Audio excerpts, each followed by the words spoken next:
So, Mark, did you see that incredible parenting video? A how-to on how to parent in Vegas. All you do, hit the casino, leave your kid at the food court at Resorts World, and they'll just babysit you. They'll just sit there with their screen and do it. Make fun of this, but this is sort of the way I was raised in Las Vegas.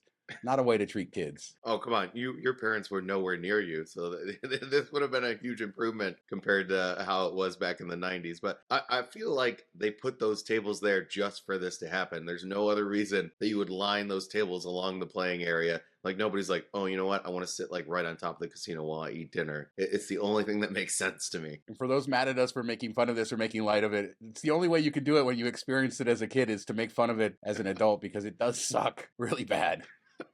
I mean, what's worse, this or taking your kids on Fremont Street at midnight? This for sure.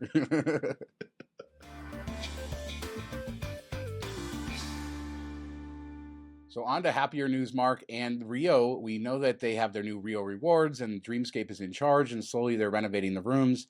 But we finally got confirmation on the buffet to food hall transition. Previously, they had said the buffet was going away and a food hall was coming. Now we know the name Canteen Food Hall. And we got one piece of concept art. I think it looks really nice for that space. I mean, I'm sad to lose the Carnival World Buffet, but it does seem like they're putting a little money and I like the vibe of the decor. Yeah, it looks nice inside. Feels more vibrant, and it's good. Better to have something than nothing there. But it is sad to see all these buffets go away one by one, and that was like the mainstay of Vegas was always, getting these like meal deals, off menu meals, and going to buffets and getting value there. And another thing from the past that's going away slowly. One interesting thing is the location of this, where the buffet was. It's very easy to park outside on the surface lot or in one of the garages and just pop in there. So maybe they'll be able to draw kind of locals stopping in for a meal where sometimes it's difficult to get into these casinos. But yeah, they'll have several venues, including I think the most famous one is Tony Luke's from Philly. This is one of the famous sort of Philly cheesesteak places, and they're famous for their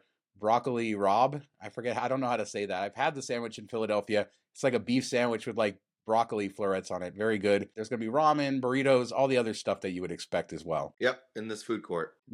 Yeah, in the food court at Rio. So did you see this video I saw this YouTube Shorts, but I'm sure it's on other social media. It's just an interview with Dana White talking about all the casinos he's banned in. He's one of the more famous high rollers in town, spends a lot of money, and there are casinos that just don't want to take his action because he gambles too much. But he was saying Palms, Mirage, even Wynn have all kicked him out. And then he said he likes to play at Caesars, Bellagio, and Venetian. And then he said Caesars Palace is the best casino in the world. I wasn't expecting that. Yeah, maybe if you have a lot of money and they let you do whatever, I don't know. But in all other respects, it is definitely not the best in the world. Not even the best, like, within a mile of it. So that's kind of blows my mind a bit. But I've never really understood this. I know he's like a better player, an advantage type player, but isn't the whole goal to get more money in the door in big gambling? Like, you're still going to lose sometimes.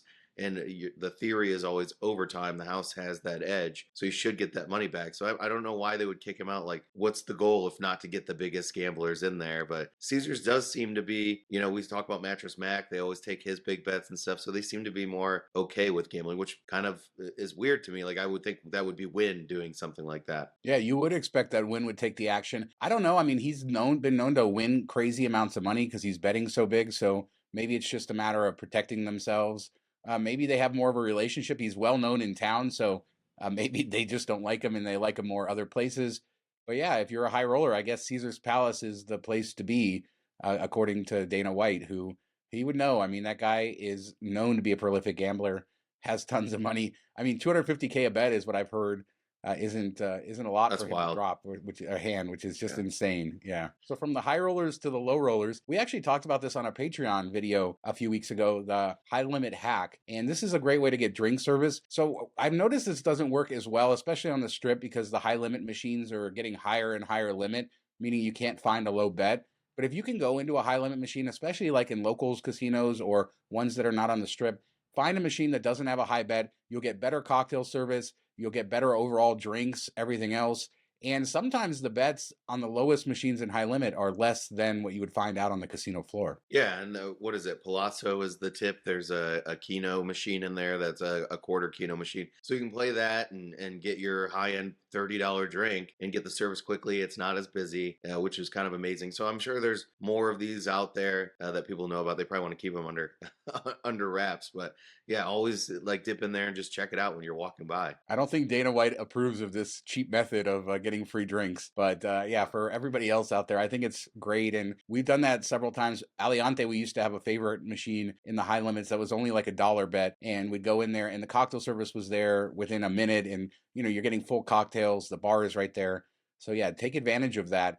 Try to find different ways that you can get free drinks, good drinks, especially as they cut down this stuff, which we'll talk about later. So the strike is over, I guess, the strike that never happened. Good old Papa Giorgio wins, I'd say. His whole strategy of threatening the strike right before Formula One seems to have paid off. As we record this, both Caesars and MGM have come to a tentative agreement with the Culinary Union. Wynn is meeting today, so that will be a done deal, and there's no way Wynn is not going to settle for the same terms. So it just took basically a game of chicken. The Culinary Union hasn't said exactly what they got until they vote on it, but they said it's a historic wage increases, and they seem happy that they got pretty much everything they wanted. Yeah, it sounded like they were in there for 20 hours, like locked in a room, hammering this out. But it just goes to show how stupid all this is. Like you did this for 7 months, and then all of a sudden you're like, oh crap, we have a race next week. We need to get this thing hammered down. And then they put in the time and the effort and get it done. And without seeing the terms, it sounds like it's going to be a big pay raise, which I'm glad to hear with all these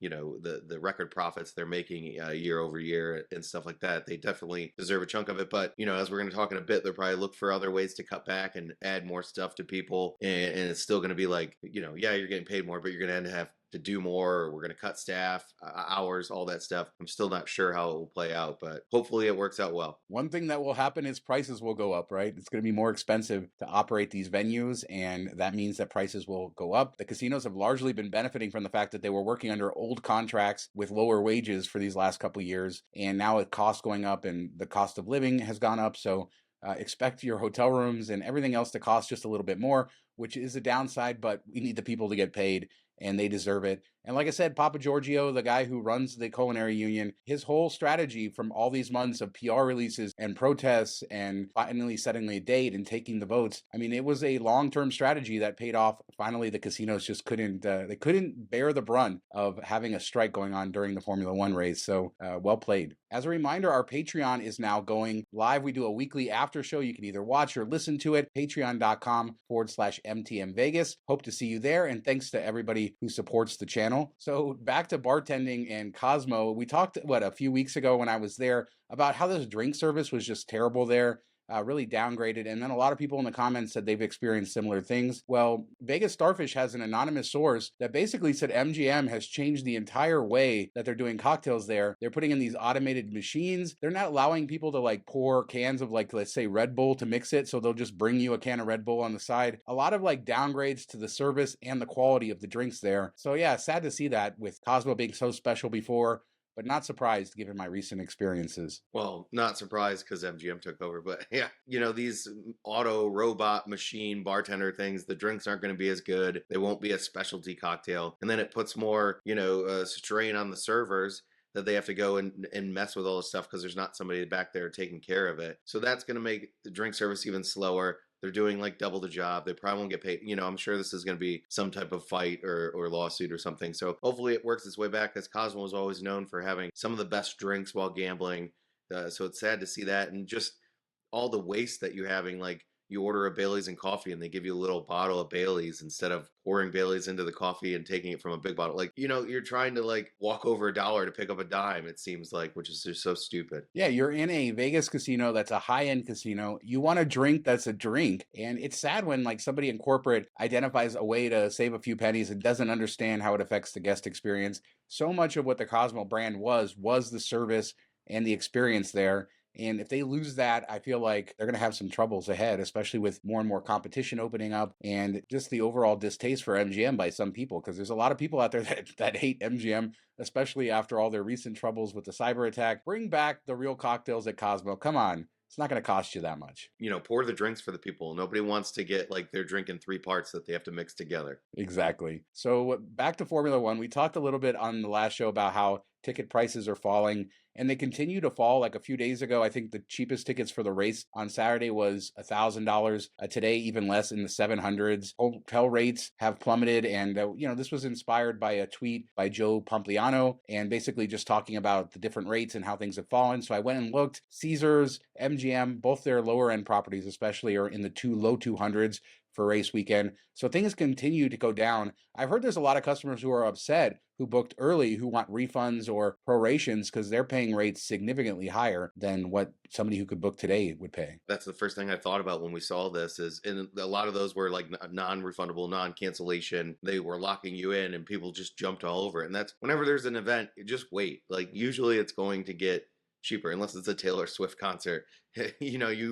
You wait and see how it plays out, especially on hotels and lodging and stuff like that. And feel bad for them. I doubt they're going to do anything because could you imagine if they price matched all the people that booked early to now? It would be like a regular weekend in terms of maybe even less. I mean, when's the last time you saw $200 on a busy weekend for a concert, much less something, a spectacle like this? So they would just lose money hand over fist, I think, if they did that. Yeah, maybe that's how they're profitable and they got all this early money from people who paid thousands of dollars a night for rooms. And it does seem like the high-end rooms are doing well, like places like Bellagio and Wynn. Room rates are sky high. Makes sense with the clientele coming in. It's really those lower mid-tier rooms that are struggling to get filled. We also learned just now, a week out from the race, how employees were going to get to some of these casinos. They didn't have a plan in place, and they've been talking about various plans. And it really depends on which casino you work at.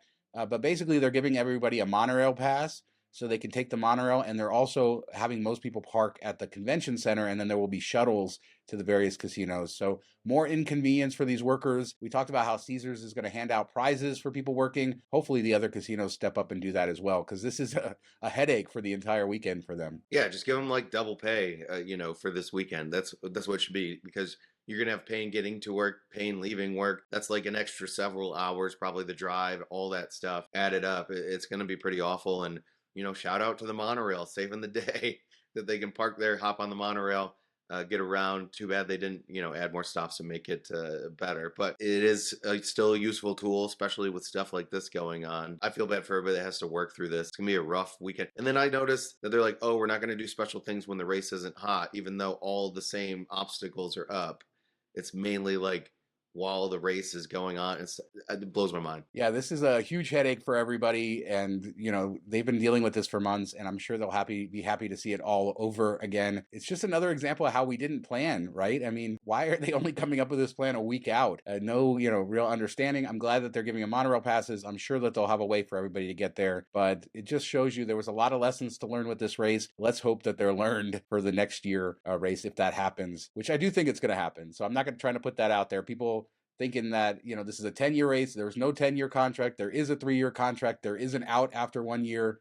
That's how it is. So it possibly couldn't happen next year, but it probably will. It's 99.9% going to happen. Yeah, and then we just need Teslas and tunnels, and then I'll be cured. So speaking of Teslas and tunnels, let's go across the street to Fontainebleau.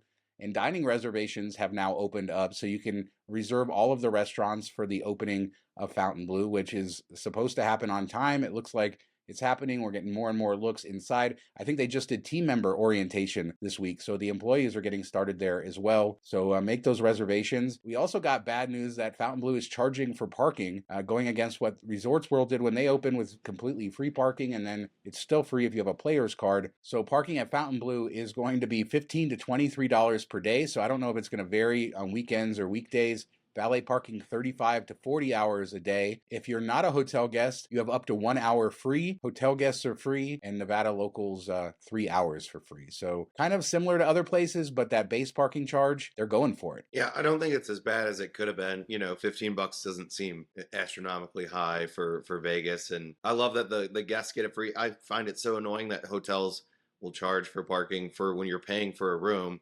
That should just be a part of it. Like if you want to charge people that just want to drive up and park there fine.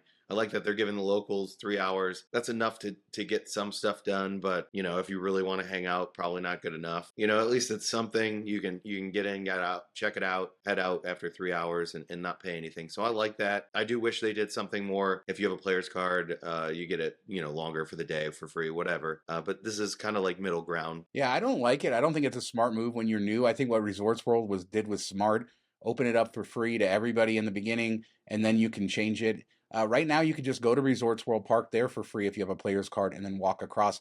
At least an hour is very short. It almost seems like a gotcha. It's like, we want to get you in the door, but we want to make sure you pay something instead of, getting you in the door to see stuff. I don't know, but it's not a huge deal. Everybody else is doing it. Wynn also implemented their paid parking with free parking for hotel guests, so I think that's good.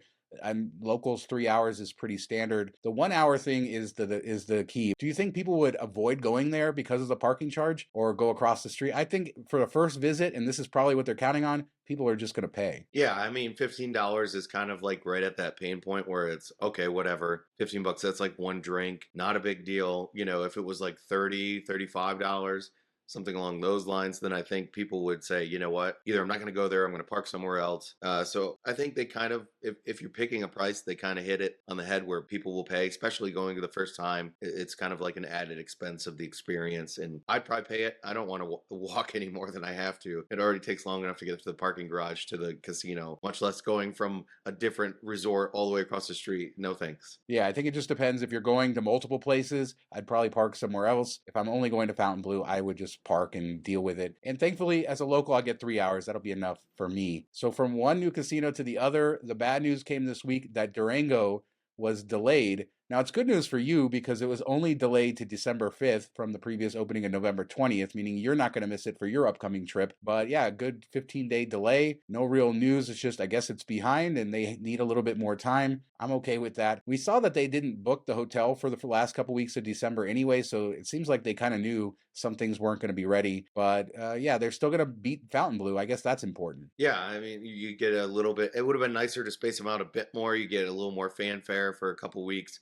versus, as soon as Fontainebleau launches, that's all they're going to talk about. So they won't get as much play as maybe they could have. But for me, selfishly, I'm very excited that I still get to check it out. And, that's on the list of things to do that weekend that I'm there. And, sometimes when you see one delay turns into 2 or 3 delays, but hopefully not. And they stick to that. Yeah, I don't expect Fontainebleau to delay. And the main reason is that these casinos are never done when they open. I've talked about going to Luxor when it opened in 1993, and they were still putting in landscaping. I was at Resorts World the morning that it opened after the big party the night before, and they were putting in landscaping. There was so much construction going on. So the fact that they had to delay it tells you that there was some key areas not done, but I expect that they'll get it done one way or the other, even if they have to block off stuff, because as you say, the media, they need to get that thing open before Fontainebleau. Once Fontainebleau opens, nobody's going to be talking about Durango. Yeah, exactly. And you forgot to mention Virgin, that they opened without a pool. Yeah, they opened. They had a pool. They tore it out and then opened without one. So they what a mistake that was. Yeah, I still don't understand that decision. Let's spend some money, ruining the best thing that we had at the property instead of just, updating it a bit. Well, Virgin be Virgin, and that's why we love them and appreciate them. It wouldn't all be fun if they just made great decisions and didn't upset anybody. But let us know what you guys think about anything we talked about today. Fontainebleau opening, the parking charges, Durango's delay. There's no strike. Are you happy about that? Hit us up in the comments. We do 2 shows a week, Tuesdays and Fridays, and we'll be back in a couple days with another show. Hit us up on Patreon as well. Thanks so much for watching. Talk to you next time. Have a good weekend, everybody.